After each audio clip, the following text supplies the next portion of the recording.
Going into this budget, we did see the rand slightly steady after seeing the US dollar, of course, strengthen on back of the stronger figures, the PPI numbers coming in. But the rand strengthened to about 18.17.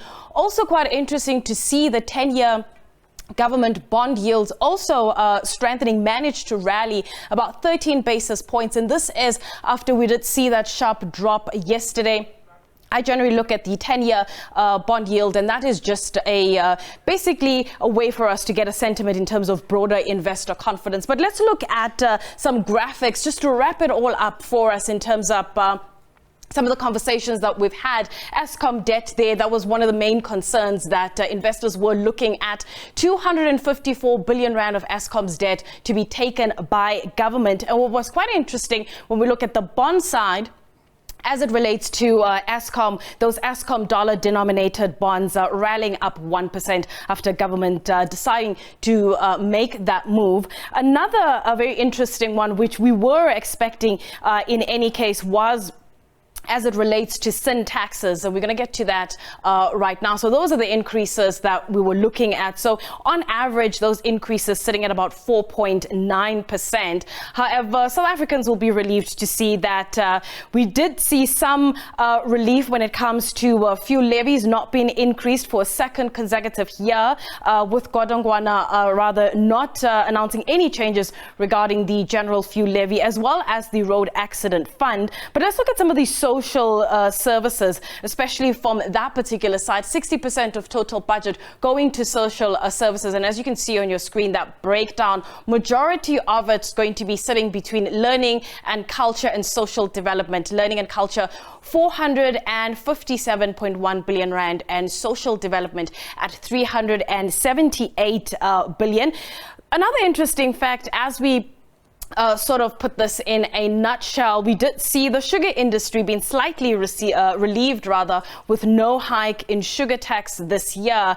The minister saying that the increase of the health promotion levy on beverages to 2.3% per gram of sugar is been delayed until April 1st, 2025. So that is where we're sitting. That is the nutshell when we wrap up budget 2023. But we're not that done. We're going to be looking at some perspectives and speaking to a guest who's going to be giving us her perspective in terms of her thoughts on the budget. And we are joined by Michelle Austin, who's a financial director at Keegor.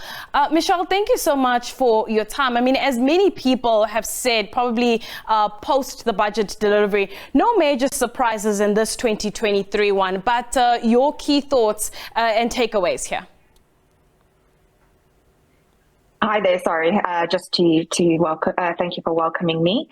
So I think in general, I've got a mixed reaction.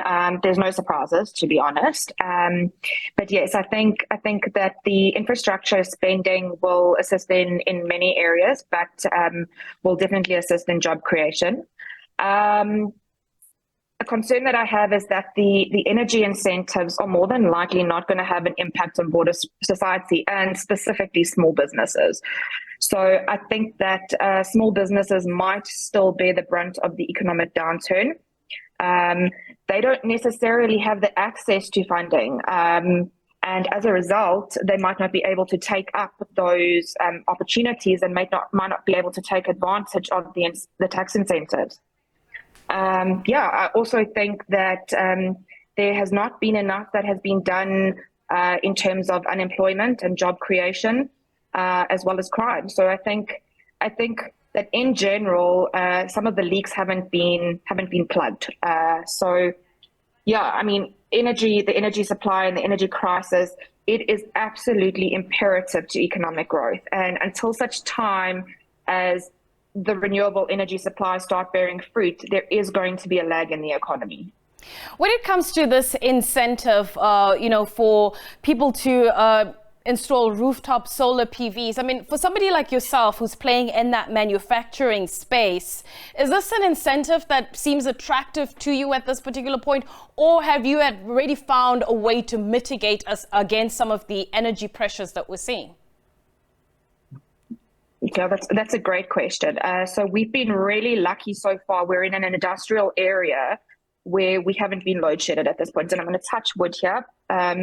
We do have backup generators at this point, but then it becomes a case of how do you afford the diesel that's required to power generators that need to power a massive factory.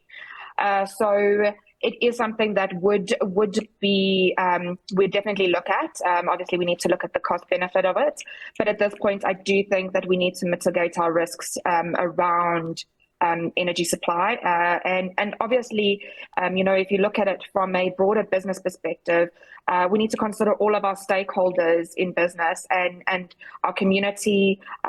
The country at large. If we can have any impact in renewable energy, then it's something that we definitely need to consider. The one thing that was quite interesting for me was, especially when it comes to the social distress relief grant. I mean, Treasury saying there that the future of that COVID-19 distress grant is currently funded until March 31st, 2024, but it still remains under discussion. And you can understand that from Treasury's point of view, because in order for you to continue with this grant, some increases from a revenue side need to happen somewhere, or you need to have spending reductions elsewhere. I guess from Treasury's point of view, it's a kind of a rock and a hard place, because you want to help as much as you can, but at some point, the money's got to come from somewhere. Yeah, 100%. To be honest, I don't envy being in the finance minister's boots right now. I think that the economy in general and the world economy, it's not even just the South African economy, is in a really hard place right now. And he's faced with some serious challenges. Obviously, the one that's at the front of all of our minds is the energy crisis. But yes, there needs to be a balance. And that is exactly what he is saying about these tough trade-offs. We need to look at the short-term and the long-term prosperity of the country, and consider all citizens in making decisions and budget allocation. So, yes, I think it is something that was necessary and that he has spoken to in the right direction. In the beginning of the conversation, you remarked that this budget for you was quite mixed. So if you had to rate it out of 10, give it a score out of 10, what would that be? I think I would probably go with a 6 or a 6.5. I think we all are very, very keen to see some more, especially from a small business perspective. We're very keen to see, what's going to transpire in terms of the freight and logistics networks that they're talking about, in terms of the energy crisis and how quickly the state of disaster is going to help us get out of essentially the mess that we're in. The infrastructure spending. So I think in general, I think it's not a bad budget at all.